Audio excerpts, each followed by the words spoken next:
ideas for those of you who aren't familiar with Roman coins, and also some idea of places you can go for further information. Quick show of hands. Has anyone here actually worked with Roman coins in any detail? Oh God, everyone. Perhaps I should pitch this slightly higher. We'll see. I've brought with me a small handling collection. This is not part of your takeaway your takeaway pack. It's just so that for those of you who haven't seen coins or may have only seen coins of a particular period or something, just to get an idea of the different types of coins that we're talking about. So I thought I'd say a little bit about Iron Age coins, and that's something which I guess if I asked for the same show of hands, there would be slightly fewer hands. Come on, let's do it. Yeah, okay. A few people have worked with Iron Age coins before. They are something that are at one end of a scale. Iron Age coins can be confused with Roman coins, and they look a bit like them. So you'll see that one of the top coins I show here as an example of an Iron Age coin is at least vaguely familiar in that it has an obvious human head on and a design, in this case a lion. And then the other end of Iron Age coinage, in the bottom here, we have something that is pretty odd looking and requires a bit of thought to figure out what it is that you're looking at. Essentially, Iron Age coins belong to a period of about 200 years or so before the Roman invasion. So they're found in reasonable numbers in this country, and they are something that some of you will have examples of in your collections, I'm sure. For reasons I'll go on to explain, they're not super common in this part of the world. So if any of you end up moving institutions and move down into the southeast at any point, you'll probably find you have more of these in your collection, but you won't encounter them, I presume, very frequently in this part of the world. As I said, a lot of the Iron Age coins are quite confusing to know what you're looking at. And I think it's worth understanding that the origins of Iron Age coinage in order to start to know what you're looking at. And this is a Greek coin, a gold coin of Macedon from the late 4th century BC. And this is the origin for the original prototype for almost all Iron Age coins. And once you are familiar with these, you start to understand what you're looking at with the later Iron Age coins. So this is a head of Apollo, the Greek god, and on the other side a biga, or a two-horse chariot. And underneath it says Philippoi, so it's got Philip II's name. So it's, again, not wildly different to modern coinage in that it has an image of a ruler and a design on the other side and the name of the ruler on it. And what you need to look at on these coins is some key elements of the design, particularly that wreath in the hair and the horse on the other side, and also note the wheel of the chariot and the charioteer figure. And so when you see Iron Age coins, they often look quite unusual, like this, and they're difficult to pick out what's on them. But if you have to describe them, the way we describe these things is as abstract types, abstract designs, based on a human head and a horse.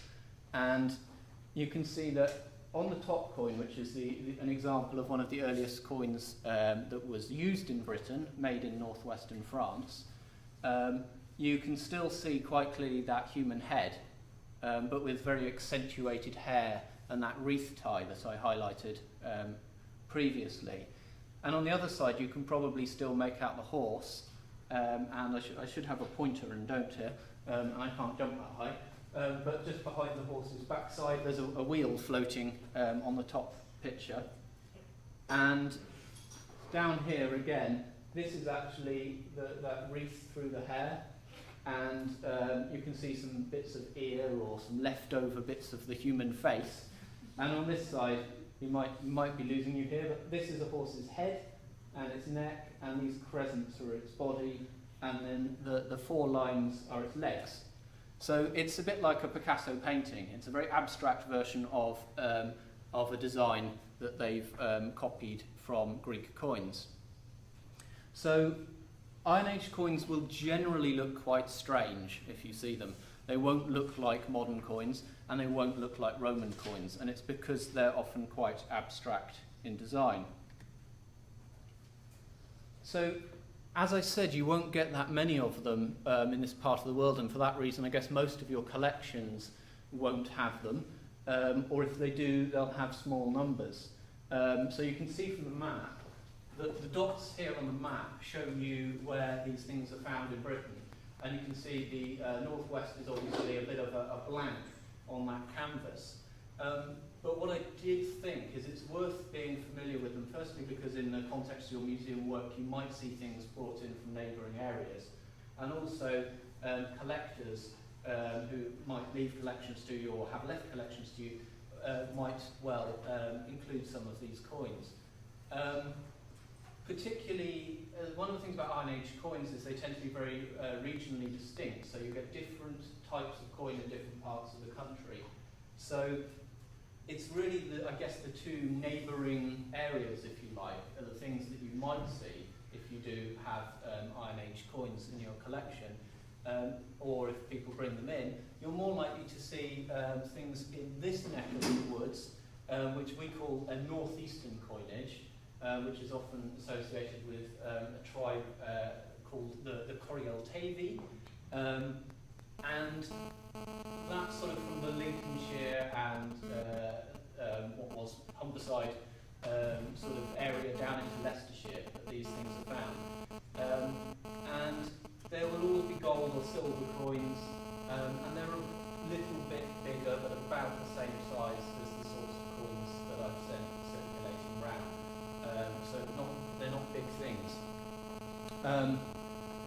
And you'll see that these are quite distinctive. The gold coins have these nice sort of banana-y shaped horses on them, and that's what makes them distinctive to the Lincolnshire area.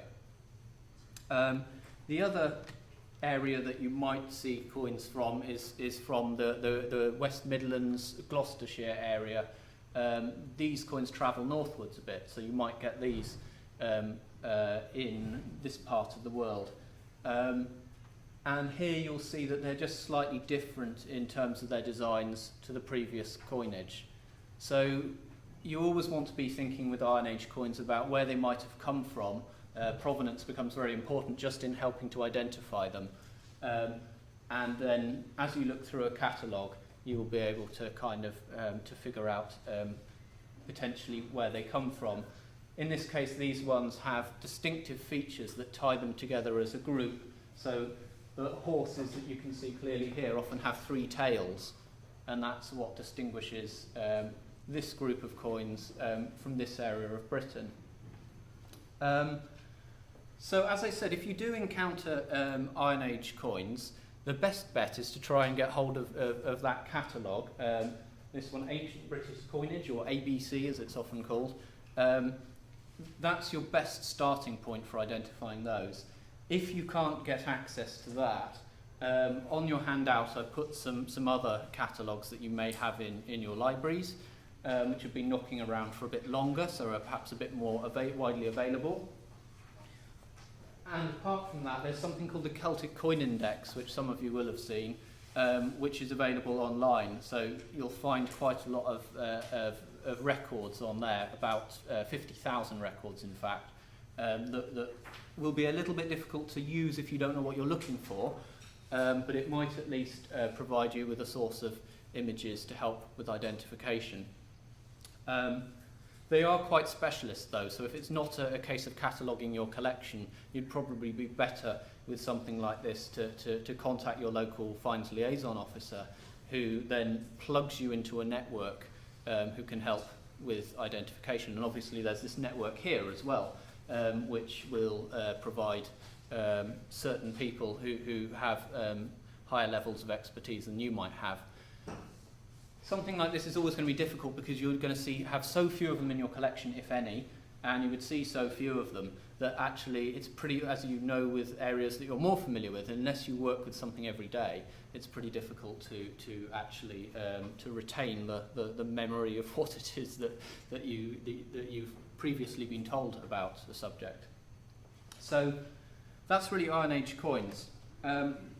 Roman coins are considerably more familiar to most of us, and that showed in the show of hands earlier. Most of you have handled Roman coins. Does anybody sort of feel really confident with Roman coins? No, less hands? Anyone? A couple of people maybe. It's the problem often with working with Roman coins from the point of view of identification is is sort of where to start. How do you start with the identification? Like a lot of subjects, it's very heavily typological.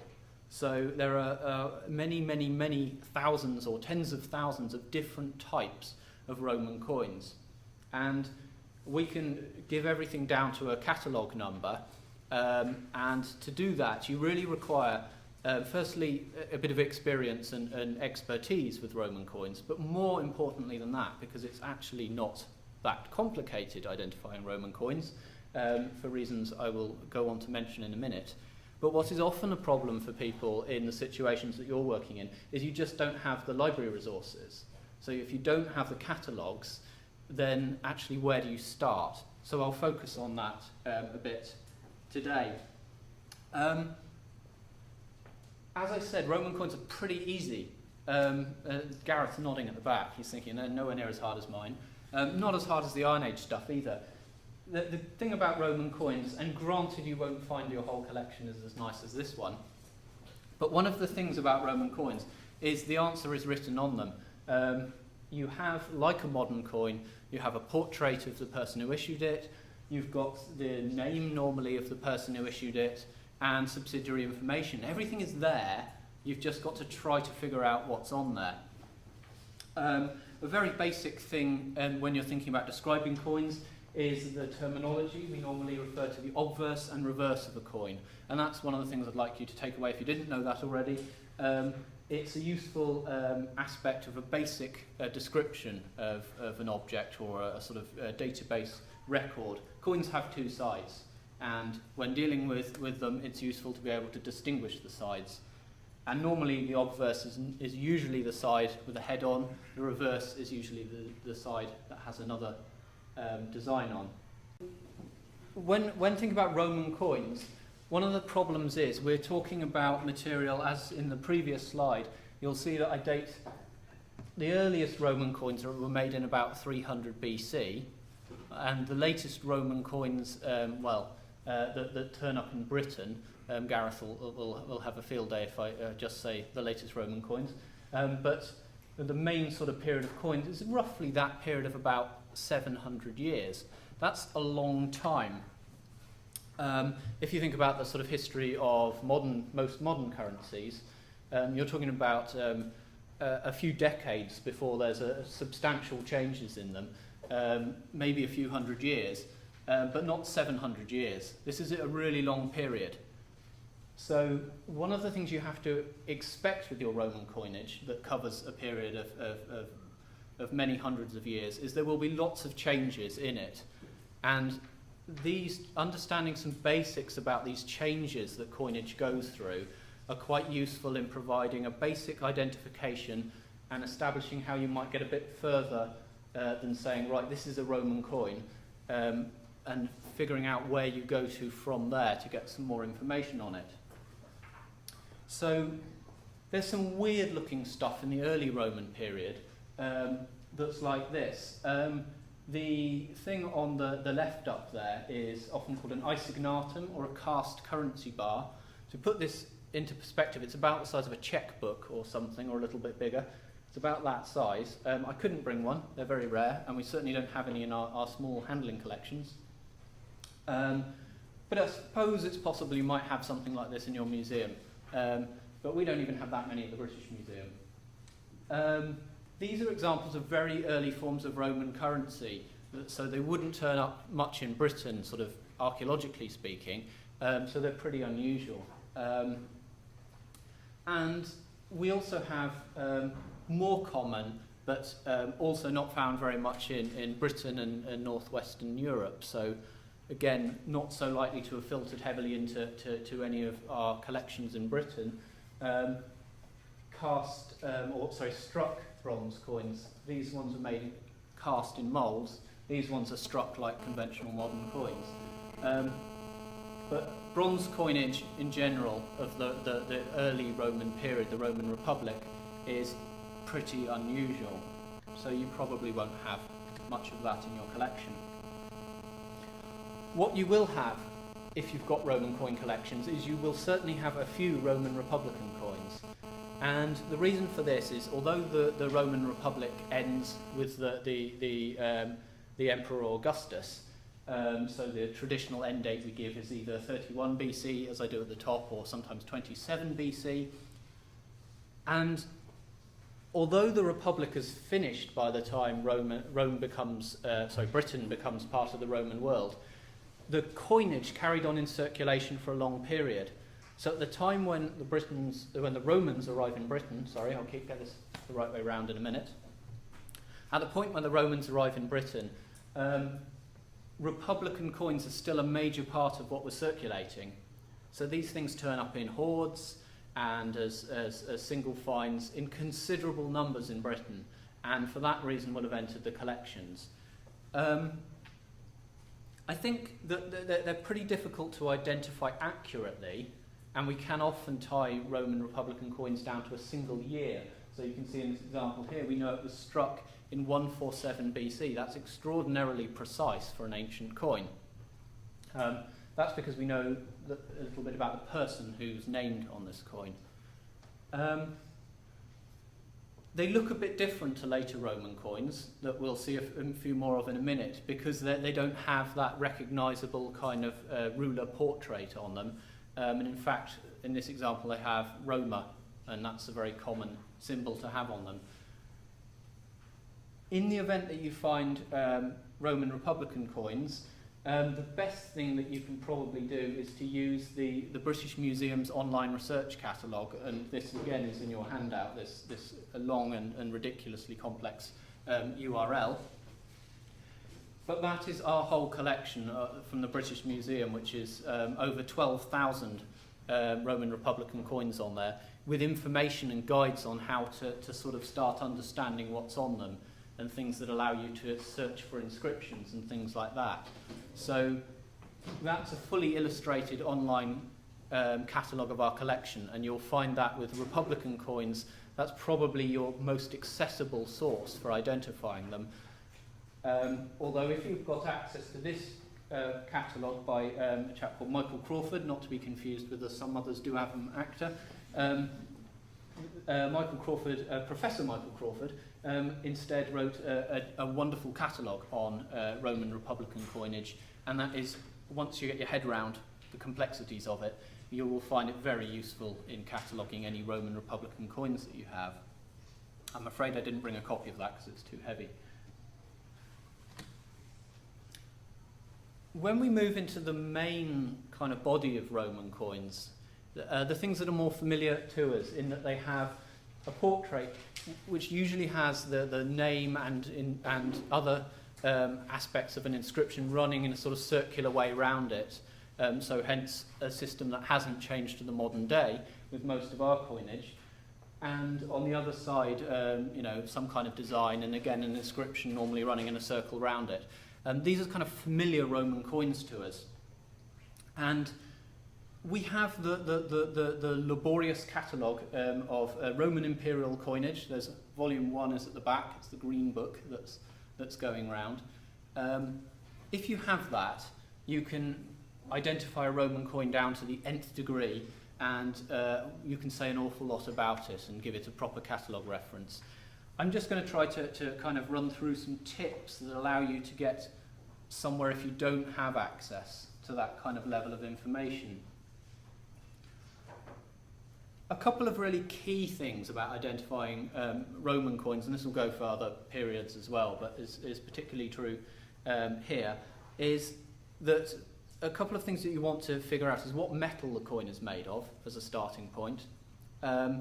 You will, generally coins in the ancient period are either going to be gold, they're going to be silver, which may be heavily debased, so low quality silver, or they're going to be bronze coins, which could be copper or brass or different types of bronze. But you've essentially got gold, silver and bronze. And that's a useful starting point for thinking about what you're looking at. And another thing that I mentioned here is the headdress, and I'll come back to that in a moment because you'll see that it's quite important. Firstly, the headdress allows you to describe the coin if you know what the headdress of the Roman emperor is. But secondly, it often tells you what period your coin was made, so it's quite useful. You'll see here the different types of headdress. Most of them are fairly obvious, having nothing on your head or a laurel wreath like the sort of classic Roman emperor symbol that we think of. This one, a radiate crown, is something that's basically a two-dimensional representation of what the Statue of Liberty wears. Crown of sun rays, and that is a common headdress to see on a Roman coin. We'll come back to that.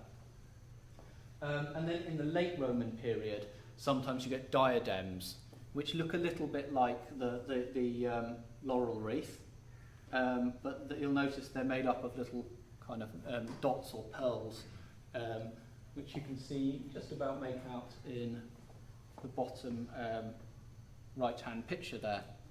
So remember those kind of headdresses, different types of headdress. Those two things about metal and the headdress become quite important when you think about the early Roman coins that you get. Because there are a few more denominations than the ones I list here, some really small, rare ones. But the majority of the coins that you have in your collections or that you see brought to your museums will be of one of these 5 denominations. The gold coin, the aureus, is going to be very rare.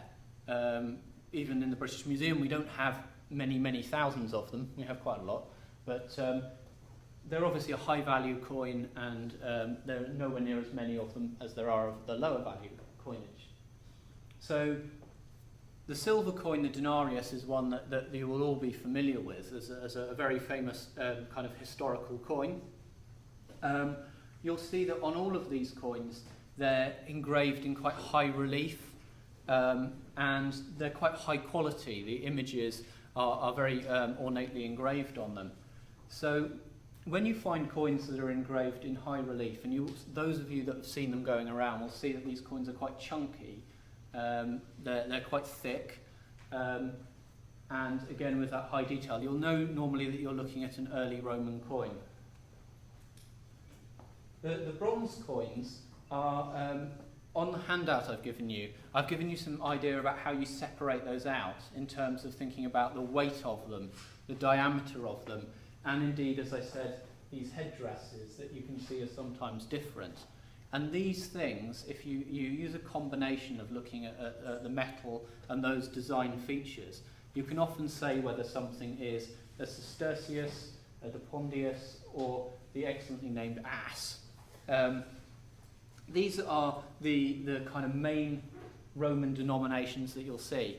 And using the kind of information I put on that sheet should allow you, even if they're worn and battered and not as neat as this, to kind of determine which of the denominations you might be recording.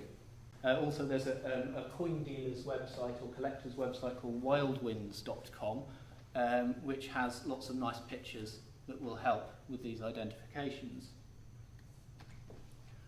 So, moving on, all those coins were from the 1st, 2nd and 3rd century AD, those denominations. When you hit the 3rd century AD, from that period onwards, the last 200 years or so, 150 years of Roman coin production, most of the coinage becomes much more debased, much smaller and grottier looking images. And you can see some of those. You'll see that clearly as you compare them all in the tray as that's moving round. essentially in the 3rd century they introduce a new silver coin which is distinguished by that radiate portrait on it. And due to debasement of coinage and financial problems across the Roman world, the coinage becomes debased very quickly, and what you get is a series of drops in the silver content of these coins that we refer to as radiates because of that portrait. And you can sort of see that here in the pictures that I've shown you, that they get slightly smaller and they end up from being nice and silvery like the coin at the end to being like this one here, a small bronze coin with only a very, very small sort of 1 or 2% of silver in it. So by looking at these coins, you'll see that that radiate portrait on a small coin tells you that you're normally looking at a 3rd century coin. Again, you're looking at those things, the metal, the weight, and the design of the headdress that allow you to kind of decide where to slot it chronologically. You'll also find that these coins, these radiates, they're quite poor quality. They're also copied a lot. And you can see instantly from this one, which is a UK find, you can see it looks a bit sketchy, doesn't it? Like it's a bit like a child's version of what's above, a child's drawing version. And you can see that these quite crude styled versions are also around. So you need to be aware that sometimes there are sort of native kind of insular copies of the genuine Roman coins floating around. So just a slightly boring slide, but it does graphically show you this period of the 3rd century where these radiates are produced. The striking bit is the silver content of these coins. So you can see that right up until sort of 200 AD, there's quite a large proportion of these coins is made up of silver, a bit below the line, and that completely drops off in 50 years in the 3rd century AD. And that's why these coins cease to be silvery coins and end up looking like a bronze coin, basically. I'll get quickly off that because it's a nasty graph. The final group of coins you get as a broad group is really in the 4th century. You start to get coins produced in different metals again. So you get gold and silver and bronze coinage once more. So you've had bronze, silver and gold coins at the start, a grotty period in the middle with these radiate spiky coins, and then you get nicer coinage again at the end. In the 4th century though, by the time coins come back, you will have seen the ones at the end of the tray, the silver and bronze ones. They're small coins. And the other thing you'll notice about them is they have a very distinct portrait compared to the earlier ones. So you're not going to, once you've seen a few of these, you're not going to mistake them for the earlier Roman coins, because you'll see that firstly they often have these diadems rather than wreaths or radiate crowns. They always have like a very generic portrait. Can you see how this portrait is different from the earlier ones? The earlier ones being much more individualistic. They look like the people they were meant to represent. You'll find that all the Roman emperors, whoever they are, in the 4th century, they all look pretty much the same. And that's kind of moving into the world of like kind of medieval coins when you think of those, where in some cases you see periods where successive kings actually don't look that different. It's a much more kind of generic portrait, often thought to be, it's more important that this is recognised as the emperor, this is a representation of the emperor, and it doesn't really matter what he looked like, as long as people recognise him as being the Roman emperor. So you can instantly tell later Roman coins on the basis of the different style portrait, and as you will have seen as they went round, they're much lower relief. They're not engraved in the kind of relief that those early coins are. If you put them on a table, they won't rock around as much when they're flat on the ground, because they're a flat metal coin. So just to kind of finish a few things, one of the things I mentioned, this website Wild Winds, This has quite a useful thing on it, because if you have a coin where you can read part of the inscription and you're trying to identify it, you can actually type into here. It has something called a partial legend search engine, and you can type into there what you can read on the coin, and it will give you a lot of search results from its database of things that could be, with pictures of those coins. So something like that will help you in terms of if you think you can read something and you're trying to figure out what it is. And being online, it's obviously often more accessible than a string of library catalogues.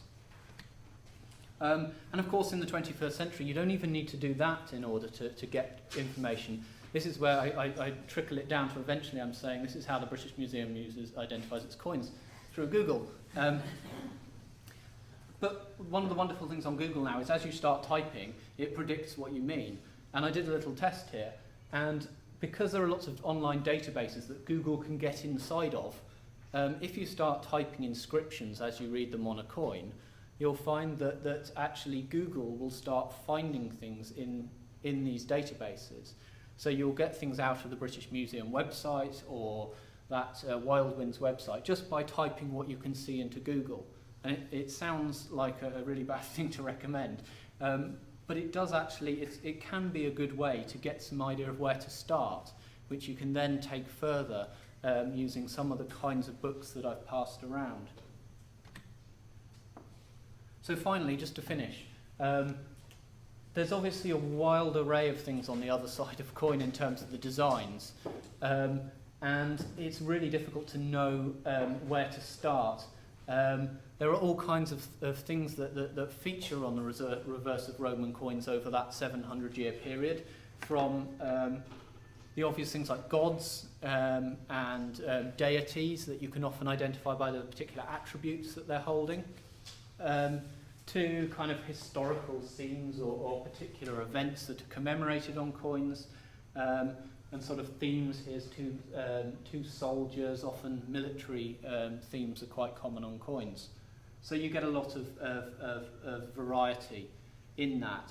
I mean, the best way to start with that is either to use something like this Roman coin guide that I've mentioned a few times now, or in that red book that's circulating called Roman Coins and Their Values, which is a dealer's book by David Sear, you'll find in there there's a really nice summary at the start of a lot of the different types of coin that are found with pictures of them, and a lot of the common reverse types of Roman coinage. So something like that you'll find is quite useful. So kind of just to sort of summarise, there's not really any great kind of single resource that will allow you to do this, but you will find that on that handout there's quite a lot of online websites that will give you a bit of information to get started. And hopefully, if you bear in mind some of those broader rules that I've mentioned about thinking about what metal your coin is, and thinking about how much it weighs and getting it weighed, and looking at the sort of the level of detail and the whether it's high or low relief, you might be able to work from those points forward to at least know what period your coin comes from, which will help stop you having to stop wading through 10 volumes of Roman imperial coinage to find your coin, or at least will help you with the sort of things you might search for on some of the web resources that I've presented, things like the British Museum's online collection. That seems like quite a good place to finish. The BM online catalogue is, all of our collection is online, with an increasing proportion of it having images. And Roman coins are pretty well served there, so you'll find that a particularly useful resource in this. Other than that, I think obviously that this is the benefit of being able to work in collaboration like this. There are plenty of people out there with expertise in Roman coinage particularly, not so many with Iron Age, but when it comes to Roman coins, there's normally someone in every region. There are people in this area, obviously, like Keith, who's obviously not here today, but would normally be here, at Manchester, who has a vast knowledge of Roman coinage, and there are other people in the county who do, including portable antiquities staff, And they, of course, link it back into places like myself and other colleagues at the British Museum who can help with this. So I've tried to run through 700 years or more of coinage in a short space of time, but I hope that gives you some ideas of where to begin.